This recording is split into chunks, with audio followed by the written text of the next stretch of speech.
बीज होता है मिट्टी में खनिज निकलता है, जिसको हम हमारी भाषा में बोलते हैं गेरू। आपने कभी देखा हो दिवाली पे जो राम सीताराम दिखते हैं गेटों पे, बाहर दरवाजे पे, वो चीज़ें हैं ये। ठीक है, तो ये कोई मतलब आपके लिए अनहेल्दी चीज़ नहीं है, हेल्दी है। ठीक है, तो अभी इनका सिचुएशन क्या है कि जैसे आप इनको यूज़ करना चाहते हो तो आप इनको सीम आँच पे, मतलब लो फ्लेम पे आप इनको यूज़ कीजिए, और लो से आगे आगे आप बढ़ते जाएंगे तो आपको मीडियम तक जाना है। ठीक है, तो इनका क्या रहता है कि आप लोग जब आप इसको, जैसे मैं आपको एक एग्जांपल करके दिखाता हूँ। जैसे आपने बनानी है दाल, ठीक है, अब दाल बनाने के लिए आपने इसको गैस पे रखा है। ठीक है, गैस पे रखने के बाद जैसे आपने आज जो गैस जलाई है उसकी आँच धीमी रहेगी। जब आपको पता चल जाएगा कि हांडी गर्म हो गई है तो उसमें आप तेल डालिए, छोंक डालिए। जैसे आप छोंक को आप हिलाएंगे उसके बाद आँच थोड़ी तेज़ कर दीजिए, फिर आप इसमें अपनी दाल डाल दीजिए।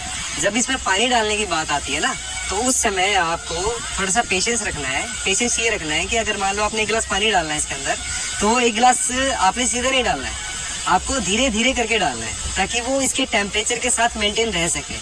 क्योंकि मिट्टी की प्रवृत्ति ये होती है कि वो अपने आप ठंडी होती है, अपने आप गर्म होती है। अगर आप हल्का फुल्का ज़बरदस्ती इनके साथ करोगे तो चटक जाएगी।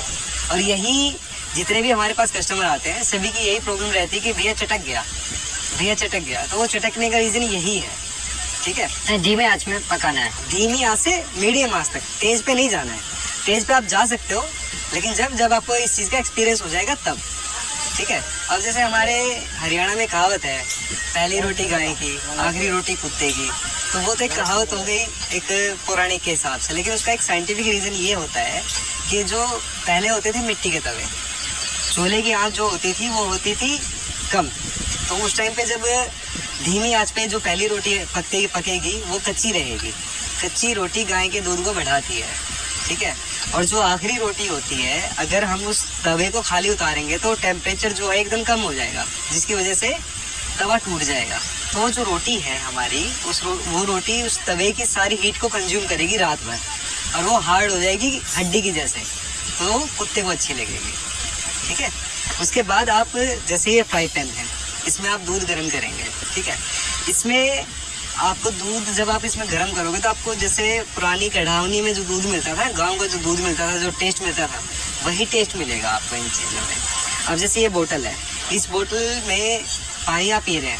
ठीक है, पानी आप नॉर्मल मिट्टी के बर्तन में पी रहे हैं, इसमें ही पी रहे हैं। लेकिन आप जो जैसे मिल्टन की बोतल है या ग्लास की या प्लास्टिक की कोई भी बोतल है, आप उसको फ्रिज में रख सकते हो, लेकिन इनको आप फ्रिज में नहीं रखना है आप लोगों को। इसका रीज़न ये है कि ये वातानुकूलित है। अगर आप सर्दियों में इसमें पानी रखोगे तो निवाया पानी रहेगा। ठीक है, अगर गर्मियों में रखोगे तो पानी ठंडा रहेगा। अब रही इनको धोने की बात, सबसे बड़ी प्रॉब्लम लोगों को आती है कि इनको धोना कैसे है। ये प्राकृतिक चीज़ है, मिट्टी प्राकृतिक है, तो आप लोगों को ये करना है कि आपको इसमें प्राकृतिक चीज़ें यूज़ करनी है। जैसे आपको राख, सबसे पहले आपको राख यूज़ करनी है। राख नहीं है, मोस्ट ऑफ घरों में आजकल चूल्हा नहीं जलता है, तो राख नहीं है तो आपके पास मिट्टी है, आपके पास वो एटलीस्ट एक गार्डन होगा या पोर्ट होगा, उसमें से थोड़ी सी मिट्टी लो, इसके अंदर डालो, और फिर ग्रीन स्क्रबर, स्टील वाला कोई जूना यूज़ नहीं होगा इसमें, ग्रीन वाला स्क्रबर यूज़ होगा, वो आप इसमें डाल के फिराएंगे तो साफ़ हो जाएगा, इसमें कोई दाग वगैरह कुछ नहीं रहेगा। ठीक है, आप अगर इसमें साबुन का उपयोग करते हैं तो इसमें फंगस लगने के 99% चांस है। मोस्ट ऑफ हमारे भाई जो मिट्टी के बर्तन का काम करते हैं वो आप लोगों को ये चीज़ें नहीं बताते कि हम लोगों को ये करना चाहिए, नहीं करना चाहिए। उनको सिर्फ बेचने से मतलब है। नहीं, मैं उन भाइयों से भी हाथ जोड़ के विनती करता हूँ कि आप लोग सब लोगों को ये बताएं, सिखाएं, समझाएं। अगर ये हमारा कल्चर है और ये हमारे कमाने का एक ज़रिया है, तो हमें इस बारे में पता भी होना चाहिए कि भाई हम क्या चीज़ बेच रहे हैं और क्या होना चाहिए। ये तड़का पैन है सर, इसके अंदर आप नॉर्मली कोई भी घी, तेल, रिफाइंड कुछ भी यूज़ कीजिए। ठीक है, अब इसमें आप तड़का लिया, आपने बनाया, प्रोसीजर सब मिट्टी के बर्तनों का प्रोसीजर सेम है। ठीक है, वही हल्की आंच पे पकाना है, वही सारी चीज़ें, बस आपको क्या करना है। मेरा एक लोगो है, थोड़ा सा पेशेंस, थोड़ा सा प्यार, खाना हेल्दी और बेशुमार। तो सर इन सब लेने के लिए कहाँ पे आना होगा यदि